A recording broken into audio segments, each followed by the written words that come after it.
జన్మ నాకు కలిగేది కాదు. నా మీద నీకు కనికరం కలగకపోతే పరలోకం నుండి దిగొచ్చేవాడిని కాదు. నా మీద కనికరం పొందకపోతే నా పాపం నీ మీద వేసుకునేవాడు కాదు. నా మీద కనికరం పొందకపోతే నా స్థానంలో నిలబడి నాకు బదులుగా మరణించేవాడు కాదు. అయ్యా, నన్ను ఆత్మ సంబంధంగా కూడా పుట్టించిన దేవుడు నీకు కదా అంటూ యెహోవా వస్తే అంటూ ఈ ఉదయకాల సమయంలో మరి మోకరించి కొద్ది నిమిషాలు యువతగా దావీదు వలె, అయ్యా నీవు నన్ను కలుగ చేసిన విధము చూడగా భయమును ఆశ్చర్యం నాకు పుట్టుచుంది. ఎదుగు నా రెండు చేతులు జోడించి నా హృదయపూర్వకమైన కృతజ్ఞత స్తుతి ఆరాధన నీకే చెల్లిస్తానంటూ కొద్ది నిమిషాలు అందరూ మోకరించి ప్రభు మనల్ని కలుగ చేసిన విధం చూడగా ఏమండి మరి ప్రభుని కొద్ది నిమిషాలు ఆరాధించుదామా?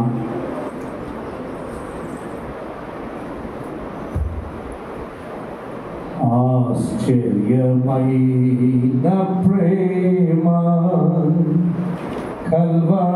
కల్వారిలోని ప్రేమ మరణము కంటే బలమైన ప్రేమని నన్ను జయించి నీ ప్రేమ మరణము కంటే బలమైన ప్రేమని నన్ను జయించి నీ ప్రేమ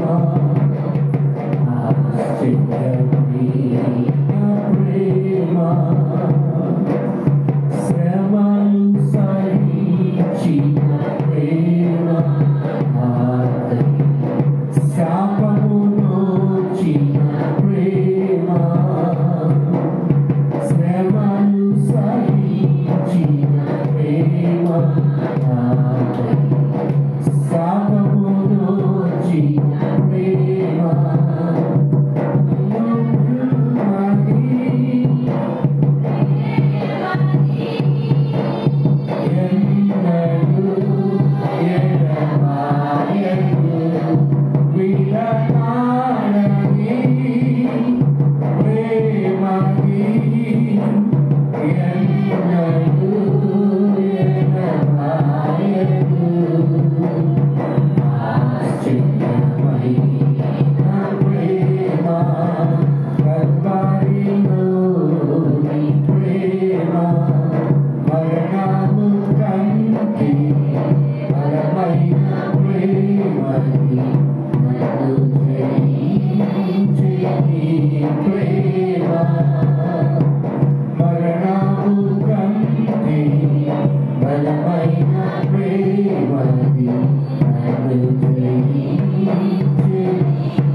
వ్యక్తిగతంగా ప్రభుని ఆరాధించాలని ఆశ కలిగిన వారు వాక్యానుసారంగా సమయాన్ని గమనిస్తూ త్వరగా ప్రభుని స్తుతించి ఆరాధించమని మనం చేస్తున్నాం.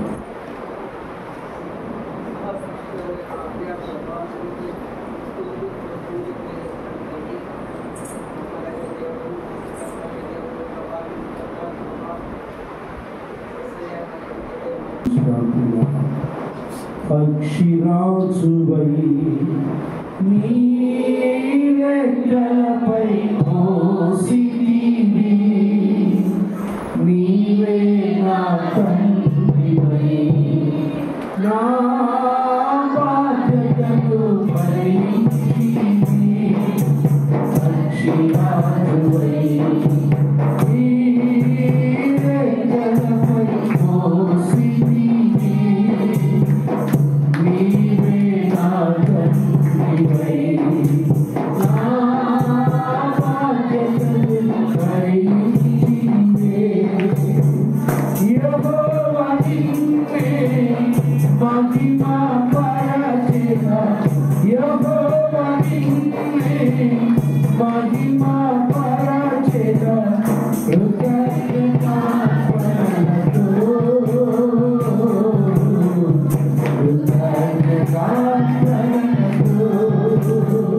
యెహోవా నిన్నే మహిమ పరచెదా, యెహోవా నిన్నే మహిమ పరచెదా, కృతజ్ఞతార్పణలతో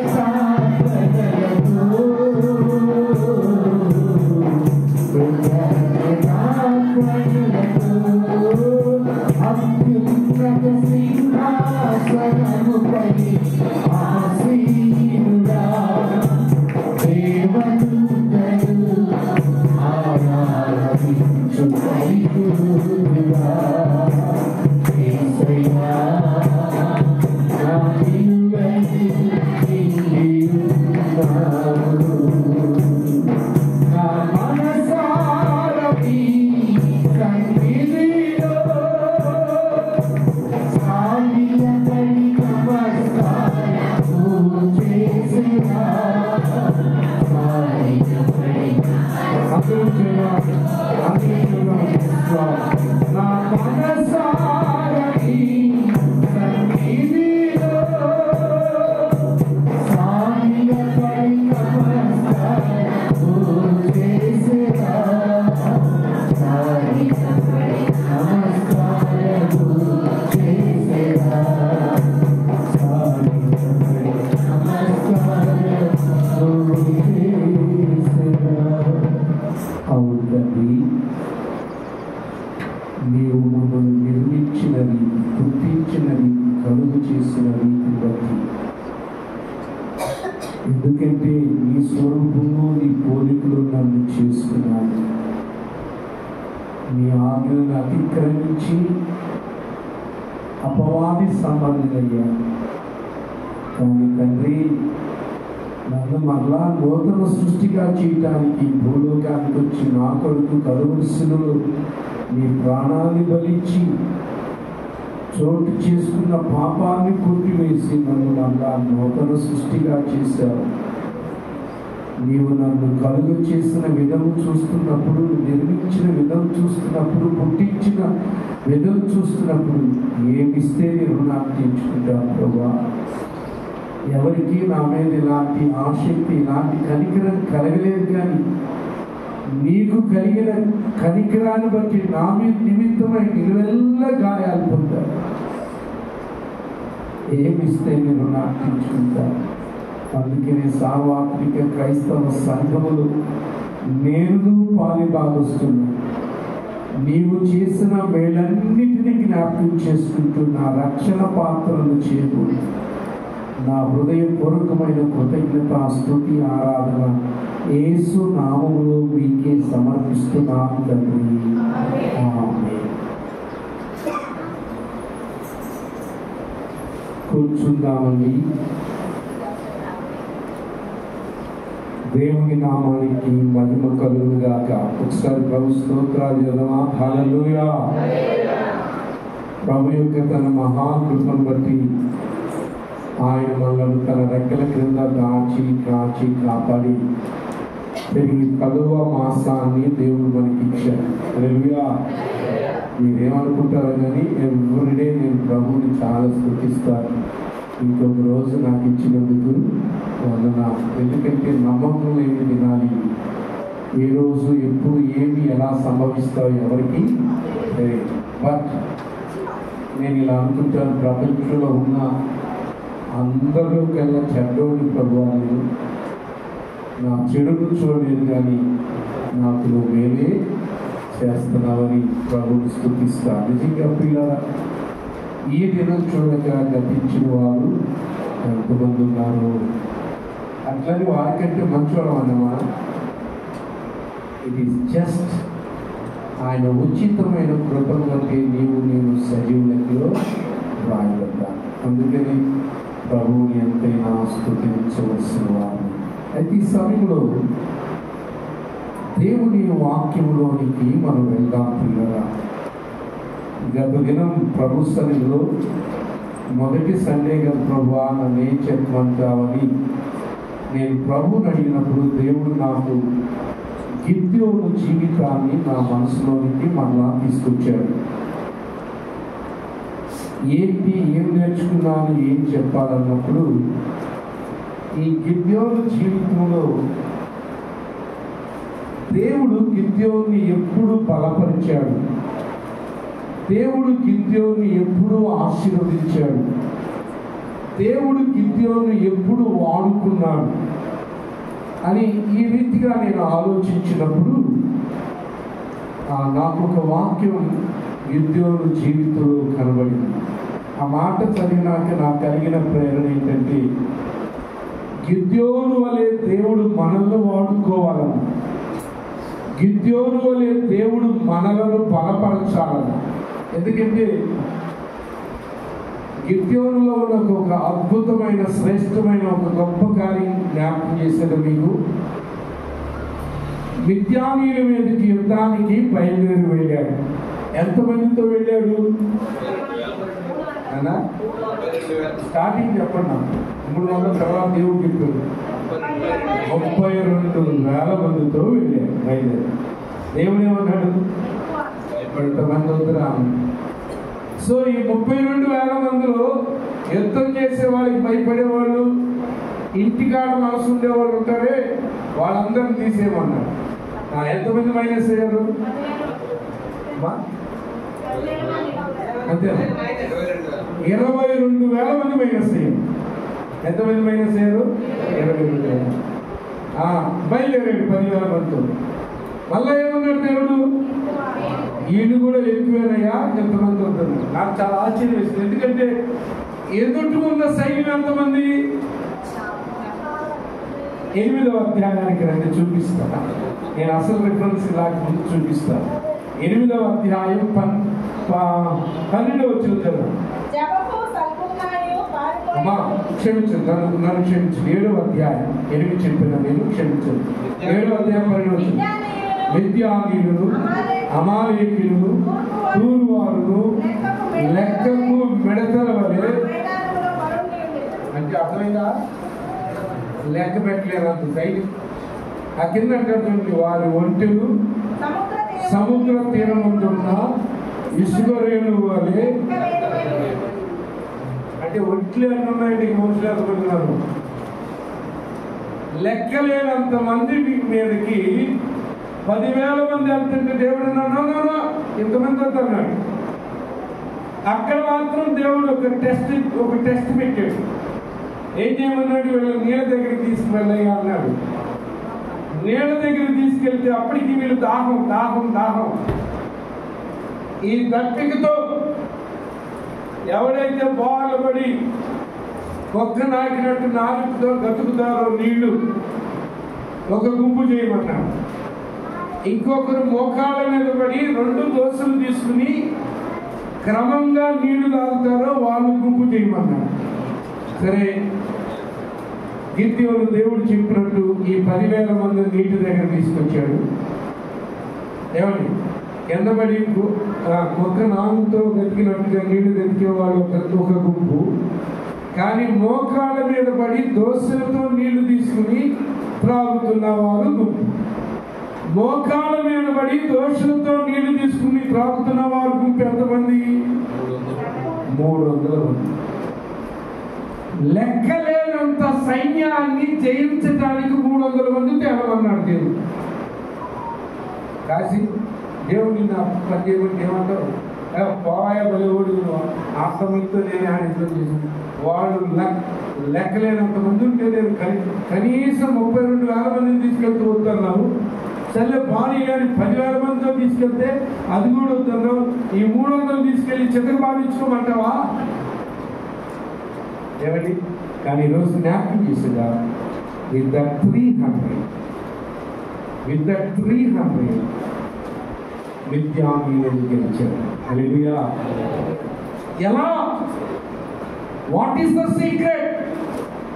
శత్రువును జయించడానికి అంత బలవంతుడు గిద్యోను ఎలా అయ్యాడు అంటే దాన్ని ఈరోజు నేను మీకు చెప్పడానికి ఆశపడుతూ ఉన్నాను. రండి ఇప్పుడు 6వ అధ్యాయం, న్యాయాధిపతుల గ్రంథం 6వ అధ్యాయం 27వ వచనాన్ని చదువుదాం. 27వ వచనం.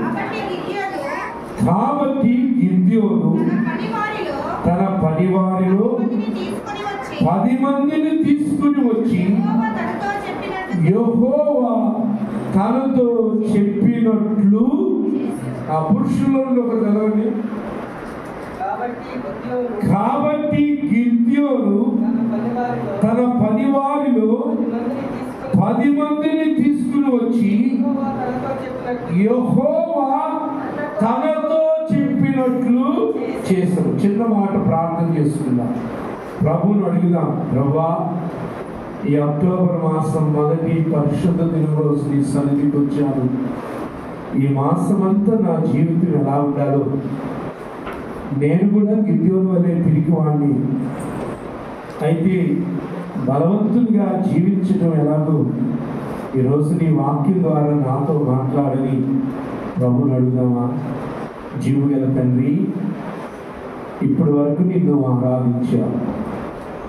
ఇక మమ్మల్ని బలపరిచి మమ్మల్ని బాగు చేసే అయ్యా, మాకు బ్రతికినిచ్చే నీ వాక్యం దగ్గరికి మళ్ళా వస్తున్నాం. మరి ఈరోజు ప్రత్యేకంగా నీ మాట ద్వారా మమ్మల్ని దర్శించండి, మాతో మాట్లాడండి. మరి నీవిచ్చిన బాధ్యతను బట్టి నీ బానిసగా నీ మాటలు ప్రకటించడానికి నీ బిడ్డల కొరకు నిలబడ్డా. నీ సిలువ చాటును మరుగుపరుచుకుని నీ నోటి బోరధ్వనిగా వాడుకుని నీకు ఇష్టమైన విషయాలు నీ బిడ్డలతో నా నోట పలికించి మాట్లాడమని యేసు నామములో అడుగుచున్నాము తండ్రి.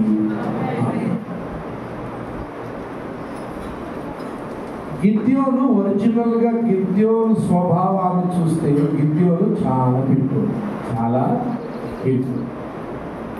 ఎందుకంటే గిద్యోను ప్రవర్తించిన విధానం, గిద్యోను మాట్లాడిన మాటలు ఇవన్నీ కొంచెం లోతుగా ఆలోచిస్తే చాలా పిరికివాడు. చెప్తాను కొన్ని విషయాలు.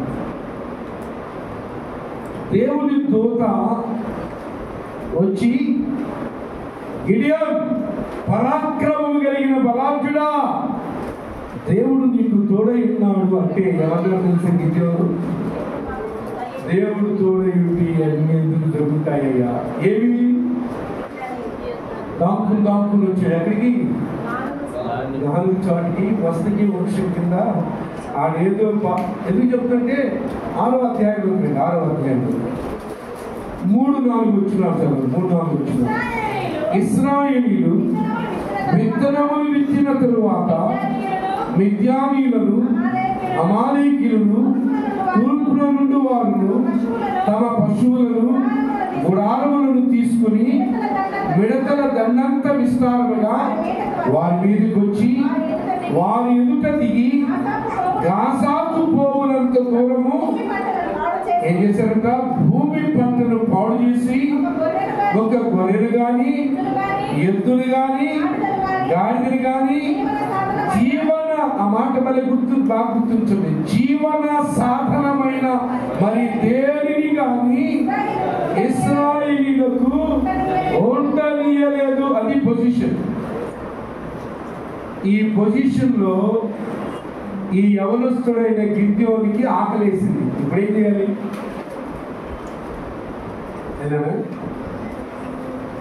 మిద్యానీయులు కంటపడ్డా అవుటిగా.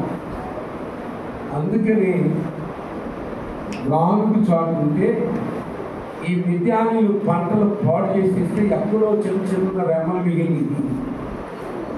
వాటిని తీసుకుని తొలగుని ఆకలి తీర్చుకోవడానికి వెళ్ళాడు. వాళ్ళ పొలంలోకి వెళ్ళి వేరే వాళ్ళ పొలంలోకి వెళ్ళాలి. కానీ రాముడు చోట్ల కూర్చుంటే దేవుడు మాట్లాడుతున్నాడు. పరాక్రమము కలిగిన నువ్వు పిలుకోడు కాదా, నీ లోపల అసలు ఇంగ్లీష్లో మైటీ వేలర్ అంటాడు. ఇంగ్లీష్లో సూపర్ ఉంటుంది. పరాక్రమం కలిగిన బలాన్ని, నీలో బలం ఉంది, ఎందుకు పిలుకోడు అవుతావు అంటే అప్పుడు అంటున్నాడు, నా దేవుడు మాకు తోడుగా ఉండి ఎన్ని ఎందుకు జరుగుతాయా, నేను బానిసలు ఎందుకు దాచుకోవాలి, మా ప్రజలు ఎందుకు బానిసలు అవ్వాలి, మా మా మా తాత ముత్తాతలు చెప్పేవాడు చాలా కథలు, ఐగుప్తులో నుండి మమ్మల్ని విడిపించాడు, అది ఇది అని చెప్పాడు, అవన్నీ ఇప్పుడు ఏమైంది అంటాడు. అప్పుడు దేవుడు మళ్ళీ ఏమంటాడు తెలుసా, ఈ దేవుడు బలం తెచ్చుకో, ఇశ్రాయేలుని మిద్యానీయుల చేతిలో నుండి రక్షించడానికి నువ్వదా పంపుచున్న వాళ్ళు నేనే అంటాడు. అప్పుడేమంటాడు మళ్ళీ గిద్యోను, నేను మనిషి గోత్రంలో ఎన్నిక లేని వారు ఉన్నాయా, నేను కనిష్ఠున్నయ్యా, అయ్యా నా వల్ల ఏమవుతుంది, నేను బక్కోనయ్యా, ఒక మాటలు చెప్పాలంటే నేను బక్కోనయ్యా, నేను పొట్టోనయ్యా, నేను బలహీనుడయ్యా, నాకు యుద్ధం రాదయ్యా అంటే మళ్ళా దేవుడు ఏమన్నాడు, అయినానేమి అంటే నీ సామర్థ్యత నాకు అవసరంలా, నీ టాలెంట్ నాకు అవసరంలా, నేను వాడుకోవాలనుకుంటే వాడుకుంటున్నా, నీ చదువు నాకు అవసరంలా, నీ అంతస్తు అధికారం నీ కులం నాకు అవసరంలా, నీ మతం నాకు అవసరంలా, నేను వాడుకోవాలంటే వాడుకుంటా. అయినానేమి గిద్యోన్ కమాన్. అప్పుడు గిద్యోను చెప్తున్నా, గిద్యోనికి రెండు, ఒకటేమో పిరికోడు, రెండు అనుమానం వస్తుంది. మాట్లాడుతుంది నువ్వే అని నేను నమ్మాలంటే నాకు ఒక సూచన చూపించాలి. సరే దేవుడు సూచన చూపించాడు. అయితే ఇప్పుడు వినండి, సమయం వచ్చింది వాడుకోవాలి, జాగ్రత్తగా విందాం. ఈరోజు దేవుడు గిద్యోన్ని బలపరచుకును, దేవుడు గిద్యోన్ని వాడుకుంటును, దేవుడు గిద్యోన్ని అభివృద్ధి పరచుకును గల కారణం ఏంటయ్యా అంటే, మనం చదివేవి ఏం చేశాడంటే, గిద్యోను యెహోవా చెప్పినట్లు. ఈరోజు దేవుడు మనతో మాట్లాడు, do according to God's word, do according to God's word. గిద్యోను ఏం చేశాడయ్యా, యెహోవా చెప్పినట్లు ఏమని చేశాను అని చాలా క్లియర్గా చెప్తున్నాడు.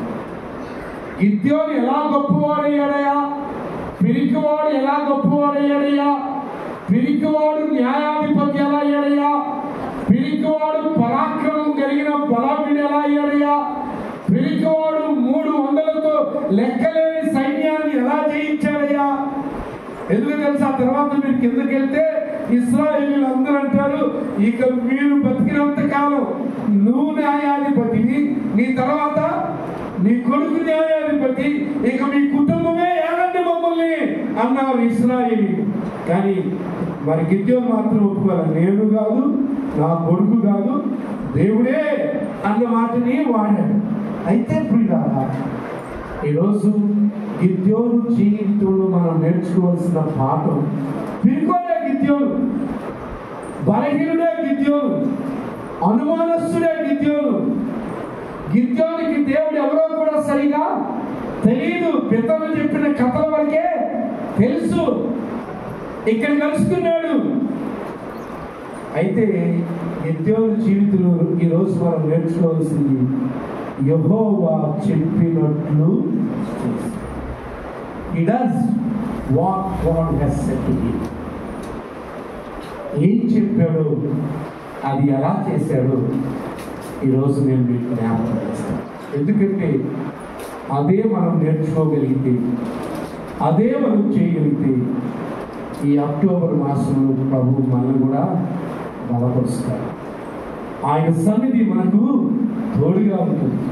ఎందుకంటే ఈ అక్టోబర్ మాసంలో ఎన్ని వ్యతిరేకతలు ఎదుర్కోవాలి, ఈ అక్టోబర్ మాసంలో ఎన్ని సమస్యలు ఎదుర్కోవాలో ఈ అక్టోబర్ మాసంలో నిన్ను ఆత్మీయంగా దిగజార్చడానికి అపవాది ఎన్ని రీతులుగా వారి బాణాలు ప్రయోగిస్తాడు.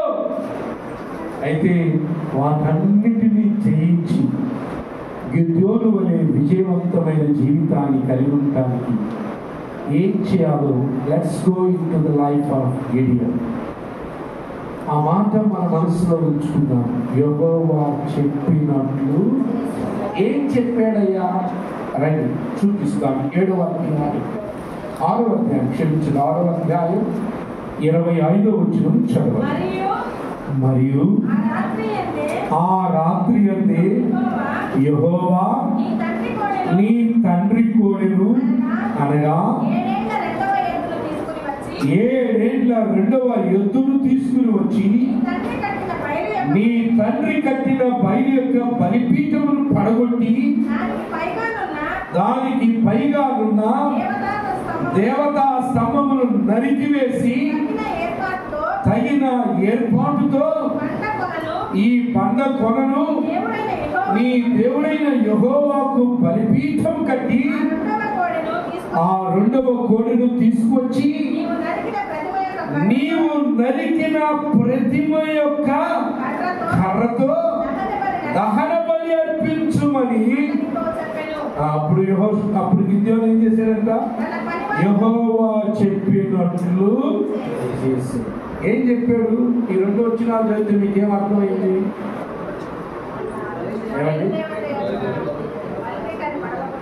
నాకు అర్థమైంది, మీకు చెప్తాను. ముందు నీ ఇంటిని బాగు చేసుకోవయ్యా. ఏమన్నాడు? నీ ఇంటిని బాగు చేసుకో. నీ తండ్రి ఇంటిని బాగు చేసుకో. నీ తండ్రి ఇంట్లో చాలా లోపాలు ఉన్నాయి, వాటిని బాగు చేయి. నేను ఆత్మీయంగా వీటిని అన్వయిస్తూ ఇలా చెప్తాను.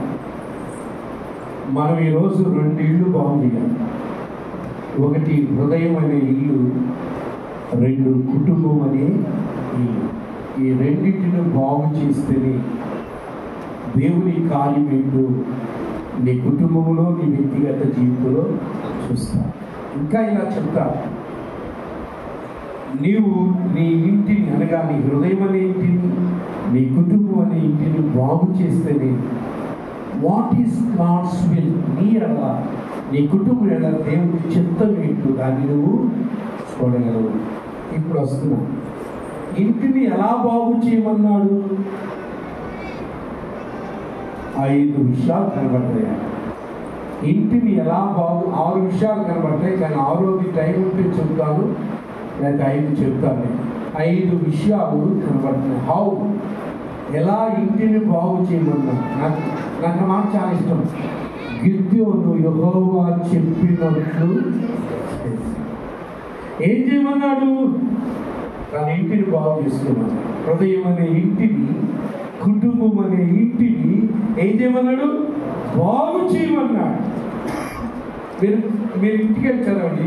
బిఫోర్ దేవుడు న్యాయాధిపతిగా హెచ్చించే ముందు, శత్రువు దగ్గర వాడుకునే ముందు, దేవుని ఆత్మతో నింపి ఆవేశపరిచే ముందు దేవుడు గిద్యోనుతో చెప్పిన మాట ఏంటో తెలుసా? నీ ఇంటిని చక్కవచ్చు, బాగు చేసుకో. ఎలా బాగు చేసుకోమన్నాడు? ఈరోజు నేను గిద్యోనుతో చెప్పిన మాటలు చెప్తాను. అవన్నీ ఈరోజు మన వ్యక్తిగత జీవితానికి మనం అన్వయించుకుంటాం. Let's apply every word to our personal life.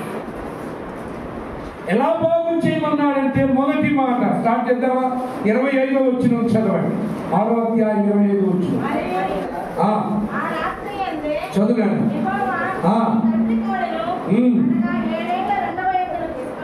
వచ్చి నీ తండ్రి కట్టిన బయలు యొక్క బలిపీఠమును. Number 1 Gideon. మీరెవరో తెలుసా? దేవుని బిడ్డలు. మీరెవరు? దేవుని బిడ్డలు. మీరు ఇశ్రాయేలు వంశస్థులు, మీరు హెబ్రీలు. దేవుడు మిమ్మల్ని ఎన్నుకున్నాడు. దేవుని కుటుంబాలుగా మీ ఇంట్లో ఏమున్నాయంటే బయలు బలిపీఠం ఉంది. దేవతా స్తంభం ఉంది. దేవుని ఇంటిలో ఇవి ఉండటానికి వీలు లేదు. అందుకని నెంబర్ 1 మొదటిగా ఇల్లుని ఎలా చక్క పెట్టుకోమన్నారంటే బలిపీఠాన్ని. ఏ బలిపీఠం? అందుకని నేను ఇలా మీకా గ్రంథంలో ఇశ్రాయేలు గురించి చెప్పిన మాట జ్ఞాపకం చేస్తాను ఈ సందర్భం. మీకా గ్రంథం 7వ అధ్యాయం 19వ వచనం. మీకా గ్రంథం 7వ అధ్యాయం 19వ వచనం.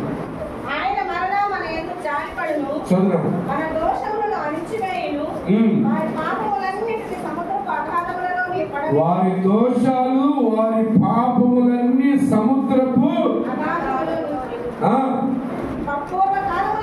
అగాధములో ఏం పడగోయాలంటే ఏం పడగొట్టాలంట?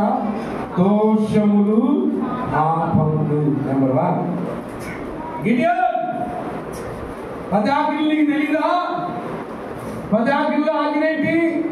నేను తప్ప వేరొక దేవుడు నీకు ఉండకూడదు, విగ్రహములు ఉడకకూడదు. మీ ఇంట్లో ఏముంది? బయలుదేరుతుంది, దేవతా స్తంభం ఉంది. ముందు దాన్ని ఏం చేయమన్నాడు? అడిగొట్టు, నరికేయ్, రిమూవ్, డిస్ట్రాక్ట్, డెమోలిష్.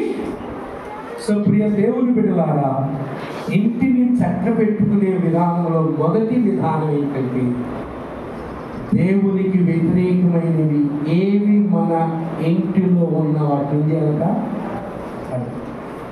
రిమూవ్ అయిపోవాలి, నరికేయాలి, నాశనం అయిపోవాలి. ఇక అవి ఉండటానికి వీలు దేవునికి ఇష్టం లేదు. అందుకని మీకా గ్రంథంలో వాడిన భాష నేను వాడుతున్నాను. ఏమండి? దోషములు పాపములు ఏం చేయాలట? పడగొట్టాలి. ఎందుకంటే ఇర్మియా గ్రంథంలో ఒక మాట అంటాడు. ఇర్మియా 5:25 ఏమంటాడు? మీ దోషములు వాటి క్రమమును తప్పించను, మీ పాపములు మేలు కలుగకుండుటకు మీకు కారణమయ్యను. ఇదిగో దేవుడు మేలు చేయటానికి, దేవుడు నీ జీవితంలో మేలు చేయటానికి ఏమంటూ వచ్చింది? చదవని తీసుకున్నట్టు ఇర్మియా గ్రంథం 5:25 వచ్చింది. మీ దోషములు వాటి క్రమమును తప్పించను, మీకు మేలు కలుగకుండుటకు మీ పాపములే కారణం. అంటే మీకు అర్థమైందా? ఈ ఆత్మీయ జీవితములో ఏమండి దోషాలను పాపాలను ఏం చేయాలట? ఆ 2 మాటలు వాడాడు. పడగొట్టేయాలి, నరికేయాలి. కొట్టానికి డిస్ట్రాక్ట్ అయిపోవాలి, డెమాలిష్ అయిపోవాలి. నెంబర్ 1. అందుకని ఉదయకాల సమయంలో ఈ మాటలు జ్ఞాపకం చేస్తున్నాను. గిద్యోను అట్లు చేసింది. అంటే యెహోవా చెప్పినట్లు ఏం చేశాడు తెలుసని? తండ్రి ఇంట్లో ఉన్న బయలుదేవతలు, బలిపీఠాన్ని, దేవతా స్తంభాన్ని అడుగుతీశారు, నరికేశారు. ఉదయకాలంలో దేవుడు బిడ్డలారా, అలాంటివి ఏవైనా మీ హృదయంలో, మీ ఇంట్లో ఉంటే, హృదయం ఇంట్లో, కుటుంబం ఇంట్లో, ఎందుకంటే ప్రభు తన రక్తం చేత మనం కొన్నాడు. ప్రభు తన రక్తం చేత నిన్ను సంపాదించాడు. ప్రభు నిన్ను దూరపరిచాడు వాటి నుండి. అవి ఉండటానికి వీలు. నెంబర్ 1. రెండవ చూపిస్తా. ఇల్లు ఎలా చక్కబెట్టుకోమన్నాడు అంటే మరలా 25 వచ్చిన చదవండి.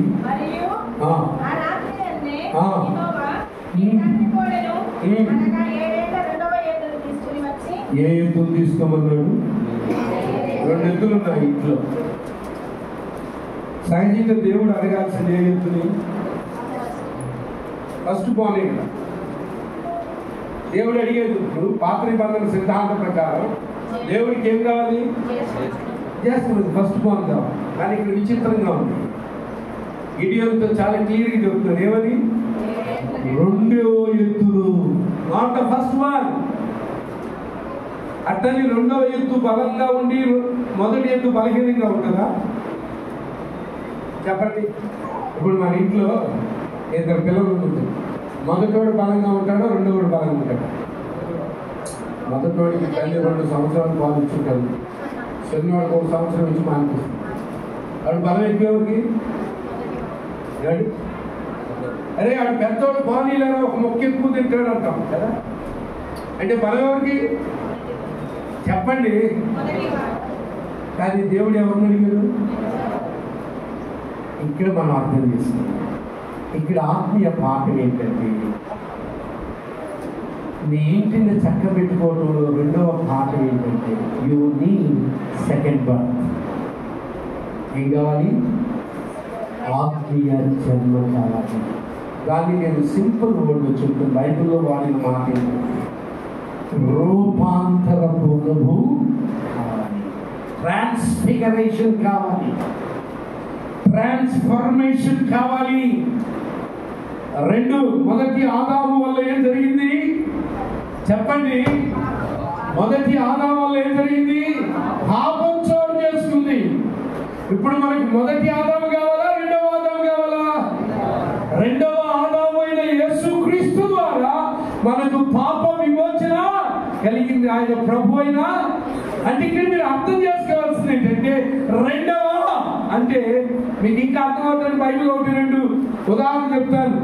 నికోదేము ప్రభు దగ్గరికి వచ్చి దేవుని రాజ్యాన్ని గురించి మాట్లాడుతుంటే నికోదేముతో యేసయ్య ఏమన్నాడు? ఒకడు క్రొత్తగా జన్మించితేనే కానీ వాడు దేవుని రాజ్యమును చూడలేడు అన్నాడు.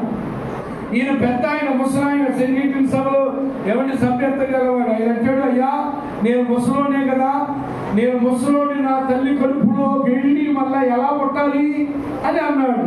దానికి ప్రభు చాలా క్లియర్గా చెప్పాడు, ఒకడు నీటి మూలముగాను ఒకడు ఆత్మ మూలముగాను జన్మించితేనే కానీ వాడు దేవుని రాజ్యములకు వారసుడు కానేడు, ప్రవేశించలేడు అంటాడు. ప్రియ అంటే ఏం కావాలన్నాడు?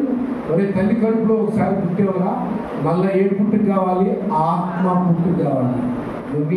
Spiritual birth. మనం ఇలా చదువుకున్నాం కదా, యేసుక్రీస్తు ప్రభు ఏం చేశాడంట?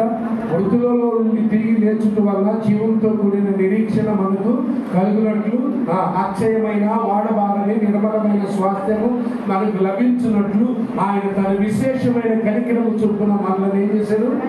మరలా. అది ఇక్కడ రెండవ ఆత్మీయం. ఇల్లు ఎలా చక్క చేసుకోవాలి అంటే రూపాంతరం చేయాలి. అంటే మీకు అర్థం అవుతానని చెప్తాను. నా మీద కోపం వచ్చినా పర్వాలేదు కానీ మీకు అర్థమయ్యేది చెప్తాను. రూపాంతరం అంటే ఏంటో తెలుసా?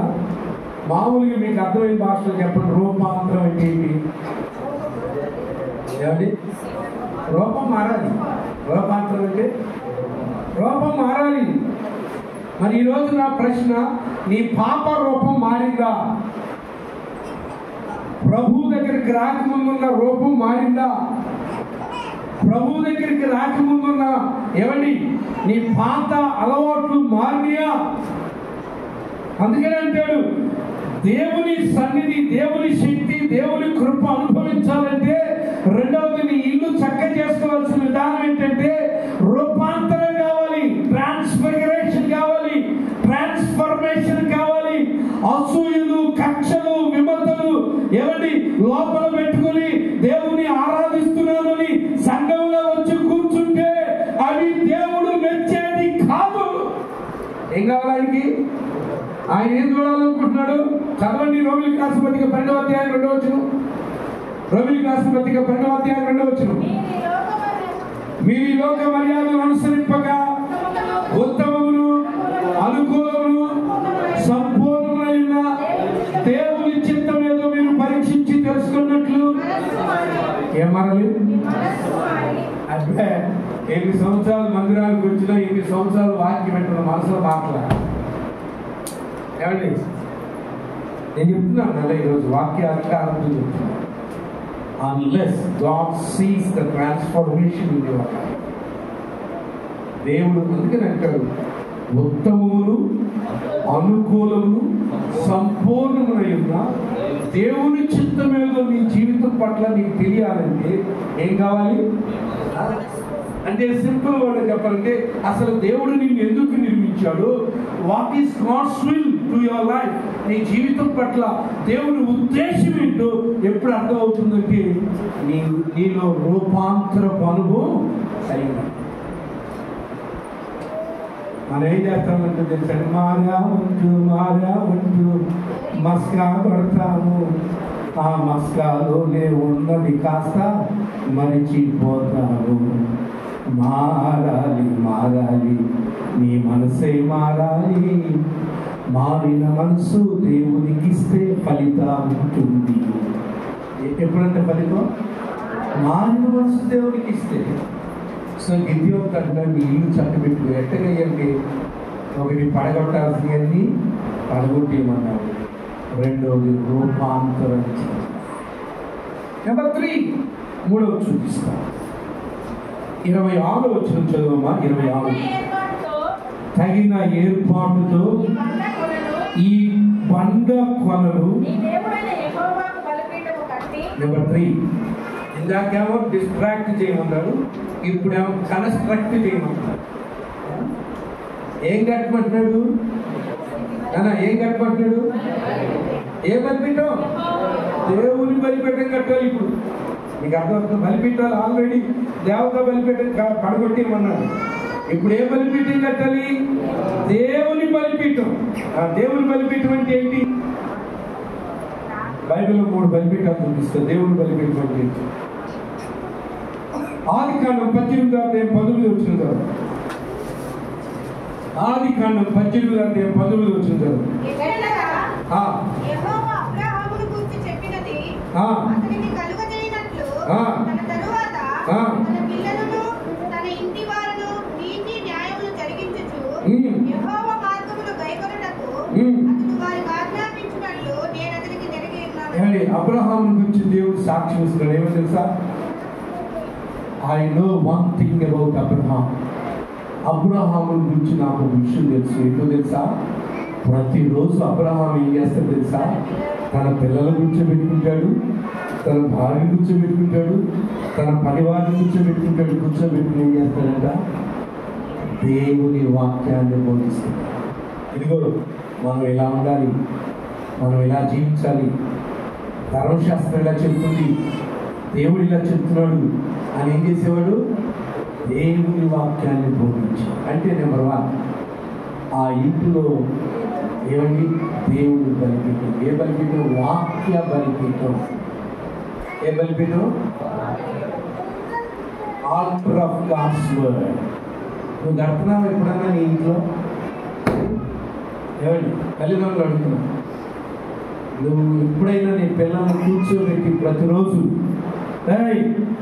మనం ప్రభు బిడ్డలని, మన విశ్వాసులని, మనం క్రైస్తవుని వాక్యానుసారంగా ఇలా ఉండాలని ఎప్పుడన్నా నీ పిల్లలకి చెప్తున్నాడు? అంటే మన ఇంట్లో ఏం లేదు, వాక్య బలిపీఠం. ఇంకో బలిపీఠం చూపిస్తాను. యోబు గ్రంథం 1వ అధ్యాయం 5వ వచనం. యోబు గ్రంథం 1వ అధ్యాయం 5వ వచనం చదవండి.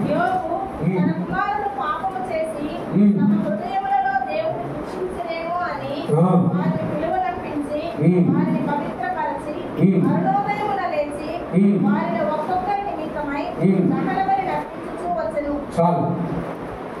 రెండవది యోబు దగ్గరికి వస్తుంది. యోబుకి ఎంతమంది పిల్లలు? ఇప్పుడు నేను దాకా సండే స్కూల్లో పెట్టావు మీకు 10 మంది. ఇప్పుడు జాగ్రత్తగా వీళ్ళకి ఒక అలవాటు ఉంది. ఏంటి అలవాటు అంటే ఒక్కొక్క రోజు ఒక్కొక్క ఇంట్లో మన భాషలో బిర్యానీ చేసుకుని తినేవారు, బిందు చేసుకుని తినేవారు.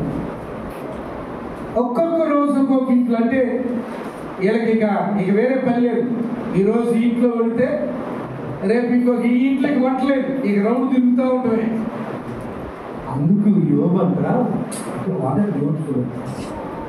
విందు పూర్తయిన తరువాత పిల్లలు పాపం చేసి పాపంలో పడి దేవుని ఉగ్రతకు పాలవుతారని ప్రతి అరుణోదయాన్ని లేచి వాళ్ళకి కలిసి ఏం చేస్తున్నాడు? అక్కడే దహన బలి అన్నాడు మన భాషలో కొంత. ఎందుకంటే ఇప్పుడు దహన బలు లేవుగా, ప్రార్థన చేస్తాడు. ఏం చేస్తున్నాడు? Is praying for mischief. పాపంతో పాడైపోతారేమో అని, పాపంతో చెడిపోతారేమో అని, ఎక్కడ చెడు వారి జీవితాల్లో చోటు చేసుకుంటారేమో అని ఏం చేస్తానంటే అరుణోదయాన్ని లేచి. ఏమండి ఈరోజు నేను ఒక చరిత్ర మీకు జ్ఞాపకం చేసిందా? చాలాసార్లు చెప్పుంటాను, మళ్ళీ చెప్తున్నాను. సుహన్నా వెస్లీ తెలుసు కదా? సుహన్నా వెస్లీ ఎంతమంది పిల్లలకి? 16 మంది సంతానం. రాత్రి 1 గంటకు మోకరిస్తున్నాం. మనం ఇలా క్యాలిక్యులేట్ చేసి ఒక 10 minutes అనుకుందాం. ఒక పిల్లలతో 16 మంది అంటే 16 into 10 ఎంత? 160 minutes. అవర్స్లో 160 అంటే 160 నిమిషాలు ప్రార్థన చేసినట్టు ఎన్ని గంటలు చేసినట్టు?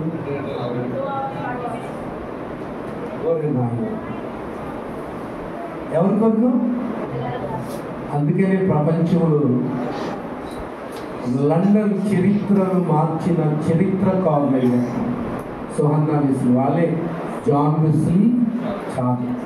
ఇంగ్లీష్లో లూథరన్ చర్చిలో పాటలు పాడతారు, మనకు తెలియదు. అవి ఎవరు రాశారు అనుకున్నారు? Most of the songs were written by Charles Wesley. ప్రపంచంలో ప్రఖ్యాతిగాంచిన సువార్తికుడు ఎవరి అంటే జాన్ వెస్లీ. ఎందుకు తెలుసా? తల్లి చేసిన ప్రార్థన మా పిల్లలు పాపంలో పడకూడదు. ఎందుకంటే ఆనాడు లండన్లో వ్యభిచారం. నేను చెప్పాలంటే ఆనాడు లండన్లో every Saturday is free for sex. ఏ చెట్టు క్రింద చూసినా సెక్సే ఉండేది. అంత భయంకరమైన పరిస్థితుల్లో నా పిల్లలు పాడు కాకూడదని ఏం చేసింది? అదే చేస్తుంది. సో ఏ బలి పెట్టినది? మన ఇంట్లో ఉందా? ఈ బలి పెట్టింది. నీ కొడుకు కొరకు, నీ కూతురు కొరకు తల్లిదండ్రులాగా మోకరించి ప్రార్థన. నేను ఎస్టేర్ గుంపులో ప్రార్థన అడగట్లా. ఎస్టేర్ గుంపులో ప్రార్థన బాగానే చేస్తాను, గుంపుల్లో చేస్తారు. గుంపులు ప్రార్థన నేను అడగట్లా. తండ్రిగా, తల్లిగా, ఒక బాధ్యత కలిగిన వ్యక్తిగా, did you ever kneel down and pray for your son and daughter? So ఒకటి, దేవుని బలిపీఠం అంటే వాక్య బలిపీఠం ఉండాలి. 2 ప్రార్థన బలిపీఠం. 3 చూపిస్తాను పిల్లలు. యోగా పత్రిక ఒకే అధ్యాయం ఉంటుంది. 20వ వచనం చదవండి. 20వ వచనం.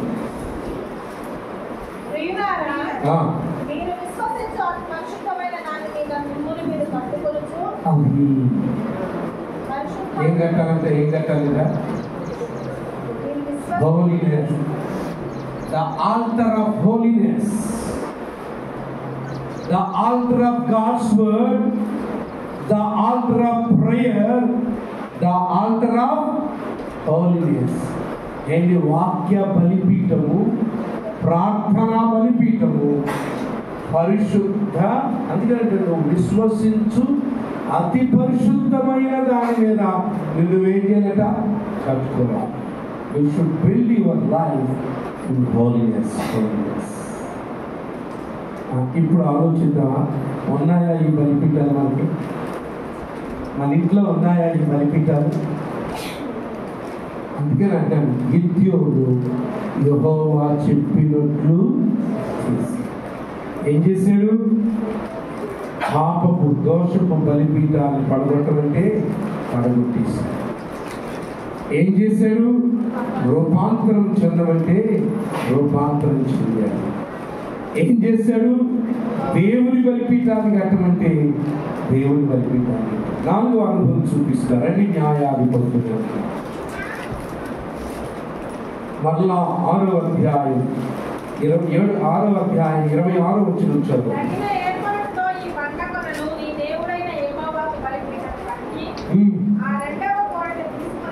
27కి వచ్చాను. 27. కాబట్టి గిద్యోను తన పనివారిలో 10 మందిని తీసుకుని వచ్చి,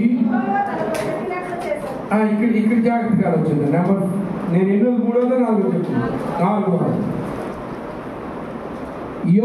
గిద్యోను యెహోవా చెప్పినట్లు చేశాడు.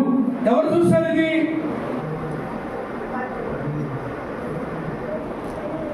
అర్థమవుతుంది ప్రశ్న. గిద్యోను యెహోవా చెప్పినట్లు చేశాడు. ఆయన అలాగే చేశాడని ఎవరు చూశారు?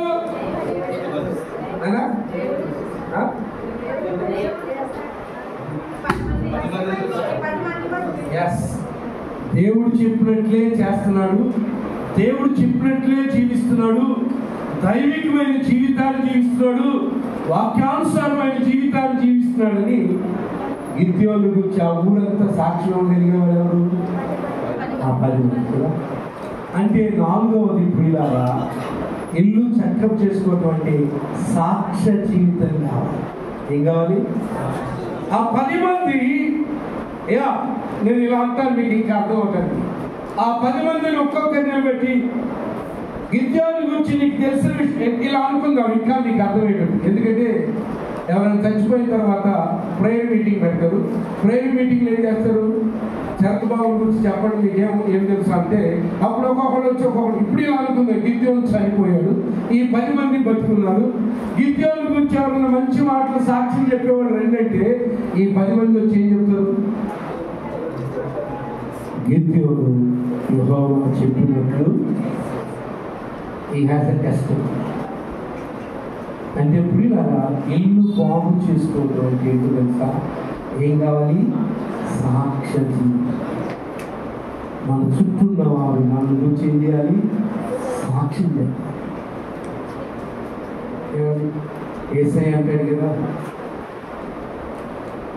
నేనెవరు అని మీరు తెలియకపోతే మీరెవరో నాకు తెలియదని మీరు కదా. లోకాసు వార్త 12వ అధ్యాయంలో చాలా క్లియర్గా చెప్తారు. 9వ వచనం ద్వారా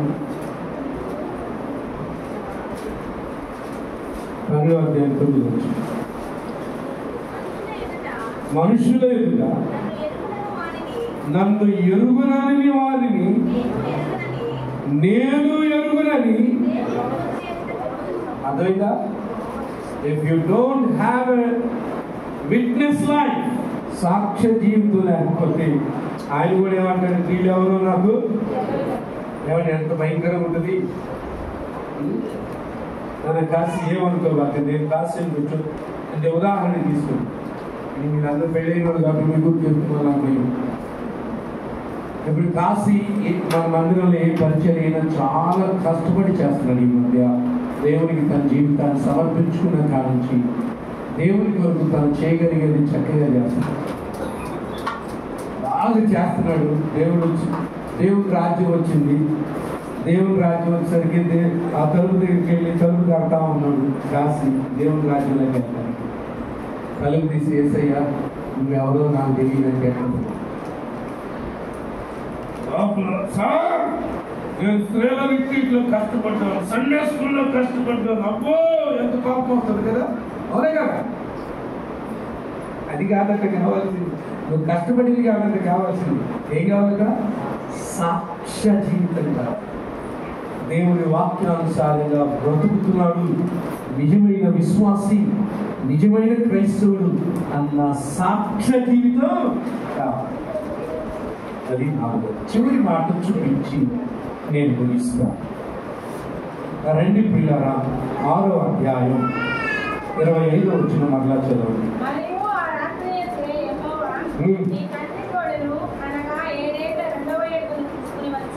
ఏంటంటే ఎన్నేళ్ళు?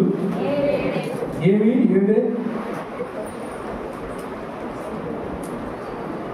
సో ఇందులో ఉన్న ఆత్మీయ భావం చెప్తున్నాం. 7 దేనికి సాదృశ్యం? దేవునికి సాదృశ్యం. It's the number of God. 6 దినాలు సృష్టి చేశాడు, 7వ దినం ఏం చేసినట్టయినా పరిశుద్ధపరిచను అనే మాట చూస్తాం. 7 is the number of God. అందుకనే ప్రకటనలో అంతా చూస్తాం. 7 ఆత్మలు, 7 దీపస్తంభాలు, 7 సంఘాలు, 7 బోర్లు, 7 పాత్రలు, అంతా 7. 7 is the number of God. ఇప్పుడు ఏమంటున్నాడండి? ఏ యుద్ధం తీసుకురామన్నాడు అంటే పిల్లారా, ఇక్కడ మనం నేర్చుకోవాల్సిన ఆత్మీయ విషయం ఏంటంటే 7 దేవుని సంఖ్య కాబట్టి ఇక్కడ 5వ పాఠం ఏంటంటే we should come onto the control of God. ఎక్కడికి రావాలి? మనం దేవుని స్వాధీనంలో రావాలి. 7 అనే అంకె దేవుని నెంబర్ కాబట్టి ఆత్మీయంగా దాన్ని పోల్చుకుంటే we should come onto the control of God. మన కుటుంబాన్ని, మన ఇంటిని ఎక్కడికి తీసుకురావాలట? దేవుని స్వామి. పిల్లరా రాత్రి నేను యోగ గ్రంథం చదువుతుంటే నేను ఒక అద్భుతమైన మాట నేర్చుకున్నాను. ఆ మాట చూపించాలని ఆశపడుతున్నాను. అంటే దేవుని స్వాధీనంలోకి రావటం అంటే ఏంటో మీకు అర్థం అవ్వాలి.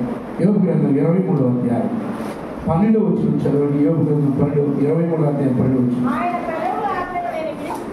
ఆయన పెదవుల ఆజ్ఞను నేను విడిచి, అంటే దాని అర్థం ఏంటి? దేవుని స్వాధీనంలో నేను ఉన్నాను. చదువున్నాను.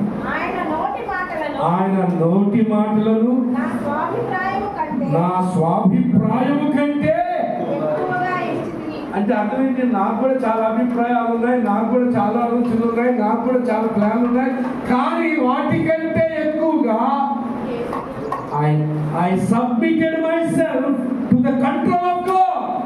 నాలో ఎన్ని ఆలోచనలు వచ్చినా, ఎన్ని తలంపులు వచ్చినా, ఎన్ని కోరికలు వచ్చినా, ఎన్ని ప్లాన్స్ వచ్చినా, దేవుని పెదవుల నుండి వచ్చిన నోటి మాటల చేత నేను నడిపించబడతాను. కానీ నా కోరికలను బట్టి నేను హల్లెలూయా. అంటే ఇప్పుడు మీకు అర్థమైందండి? ఇల్లు చక్క పెట్టుకోవడం అర్థమైందా?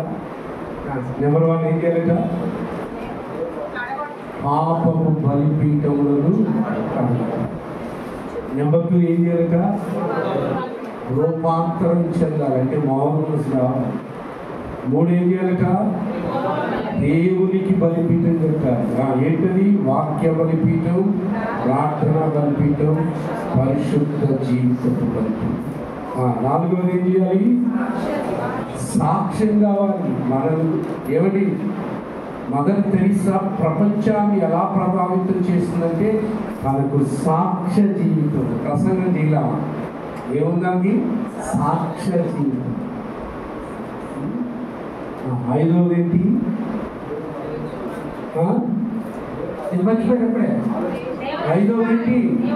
దేవుని స్వాధీనంలో రావాలి. మనం అనిష్టానుసారంగా నడవడానికి నిన్ను పుట్టించిన దేవుడు ఉన్నాడు, నిన్ను కలుగు చేసిన దేవుడు ఉన్నాడు, నిన్ను నిర్మించిన. అందుకనే సొలొమోను అంటాడు, నీ స్వబుద్ధిని ఆధారం చేసుకున్నాక నీ పూర్ణ హృదయంతో యెహోవా యందు నమ్మికించుము, నీ ప్రవర్తన అంతటియందు ఆయన అధికారానికి ఒప్పుకో, అప్పుడు ఆయన మార్గాన్ని సరళం చేస్తాడు. ఏం చేయకుండా యేసయ్యా యేసయ్యా ఎందుకంటే ప్రభువా ప్రభు అని చెప్పువాడు అంతా కూడా నా రాజ్యానికి పాత్రుడు కాదు. ఈ నా మాట చొప్పున చేయు ప్రతివాడు. అర్థమైంది? ఉదయకాలంలో ఇప్పుడు మనం గిద్యోను దగ్గర మన లైఫ్ పెడతాం. గిద్యోను యెహోవా చెప్పినట్లు. ఇప్పుడు మన సంగతి ఏంటి?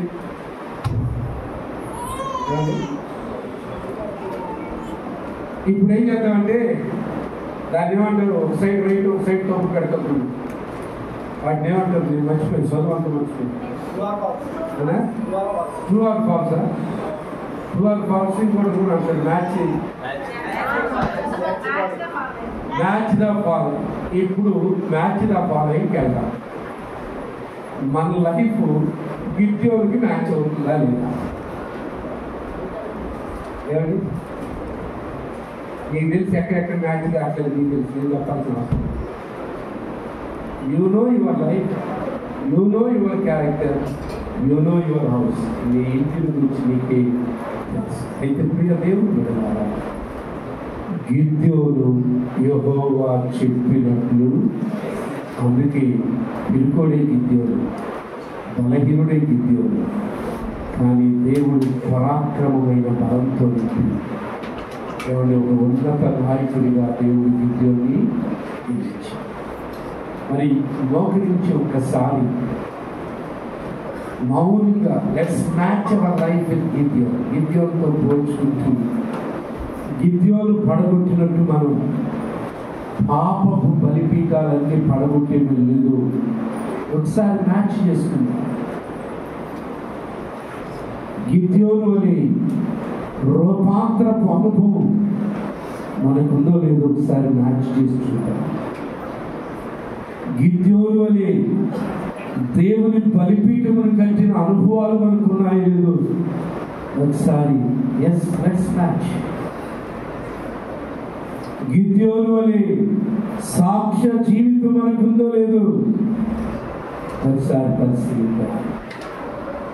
గిద్యోను వలె మన ఆలోచనలు తలంపులు ప్రక్కన పెట్టి దేవుని స్వాధీనంలోనికి మనం అప్పగించుకున్నామో లేదో చూడండి, పరీక్షించుకోండి.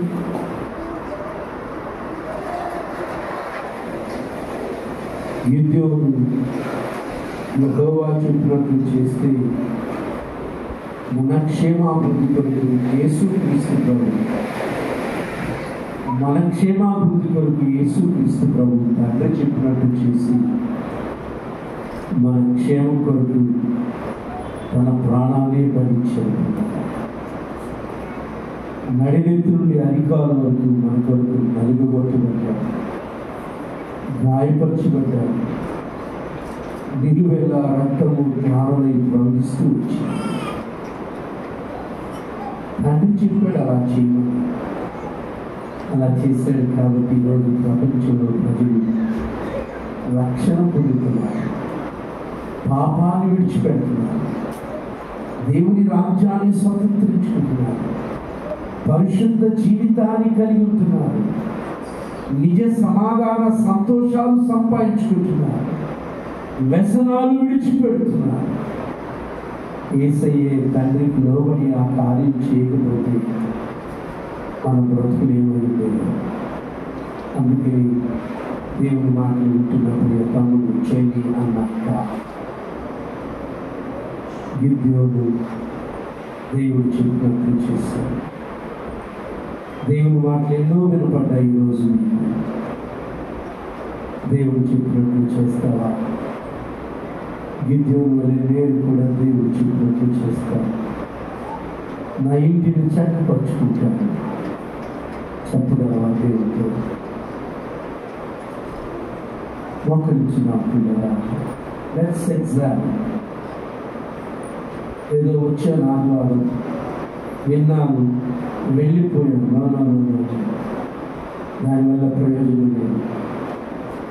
ప్రతిదినం సరి చేసుకున్నాను. రూపాంతరపు అనుభవం కొద్దాం. ప్రభు నిన్ను నన్ను బలపరిచే స్థాయిలో కొద్దాం. ప్రభు నిన్ను నన్ను వాడుకునే స్థానంలో కొద్దాం. ప్రభు నిన్ను నన్ను ఏమంటే హెచ్చించే స్థానంలో కొద్దాం. ప్రభు మన ఎడల కలిగి ఉన్న తన చిత్తం ఏదో మన పక్షాన క్లియర్గా నెరవేర్చే స్థితిలో కొద్దాం. ఇంకా ఎందుకు నిర్లక్ష్య స్వభావం? వై ఇంత మాట్లాడుతున్నా, ప్రభు ఇంత హెచ్చరిస్తున్నా, ఇంకా నిర్లక్ష్యమా?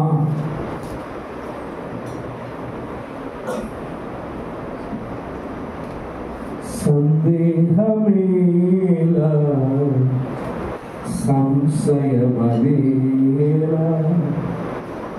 యేసు గాయములను పరికించి చూడు, గాయాలలోని వ్రేలు తాకించి చూడు.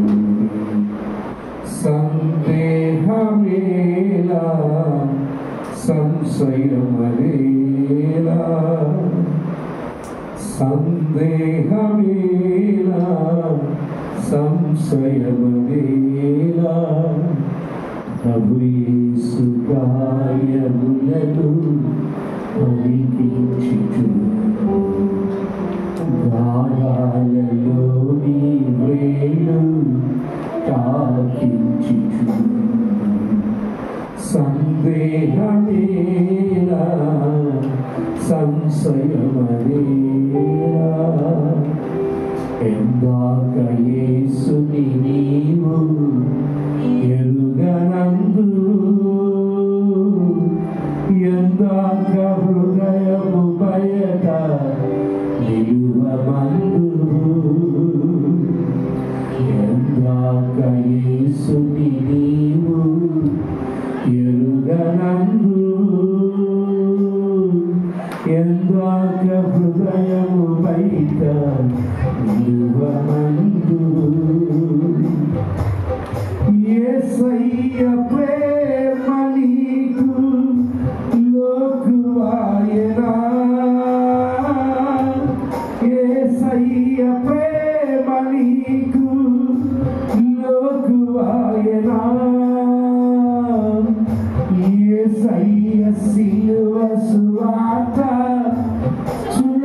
నాయనా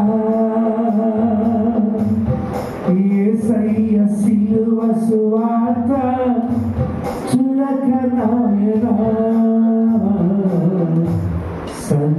సందేహమేలా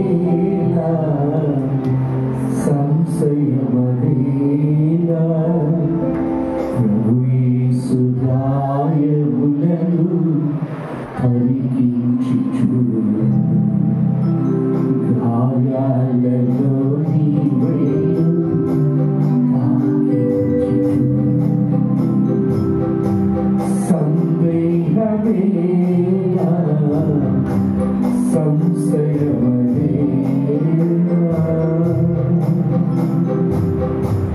ఈ సభలో ప్రభు మనలో చేరిపోతున్నాం.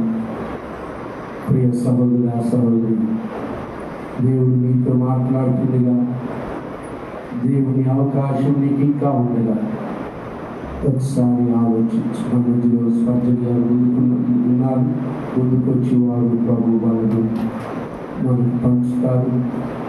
అలాగే రాజాసుని ముందుకొస్తారు, ప్రభు వాళ్ళను పంచుకులో సహాయం చేస్తారు.